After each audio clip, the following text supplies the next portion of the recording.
U turn. Jayesh ऐं जया जी शादीअ खयो हिकु प्यार भरियो U turn. Today is the second day of their wedding. Come on let's see कीअं पिया ठाहिनि पंहिंजा फ्यूचर प्लान्स। रिश्तो मजबूर पखीअ वांगुरु दम तोड़े, इन खां त सुठो आहे उनखे आज़ाद कजे। मां थी ॿुधायां, मां तव्हांजे दिल जी ॻाल्हि थी ॿुधायां। वरी तव्हां मां पब्लिक खे ॿुधाइणो छा? ये तव्हां नहीं बोलती है। तू तोखे हुन बचाणीअ जी ज़ाल जाम वणंदी आहे, है न? तो मानी पंहिंजे हथनि सां ठाही हुई।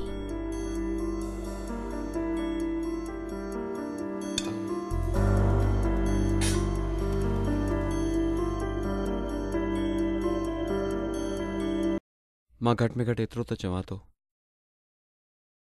कि मुंहिंजे डिवोर्स खां पोइ मां सभिनी जे साम्हूं तोसां शादी कंदुसि,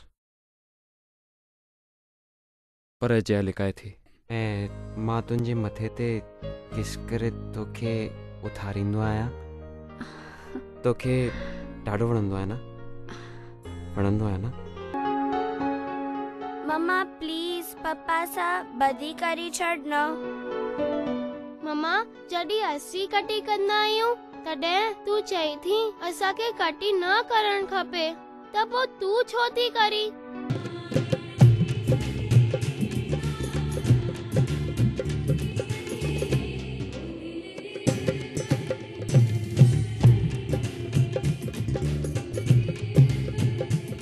पर हिननि ॿिन्ही जे विच में रोमांस घटि ऐं झिझक वधीक ॾिसण आई। छा आहे भाई, ॾहनि ॾींहंनि में प्यार ख़तम थी वियो छा?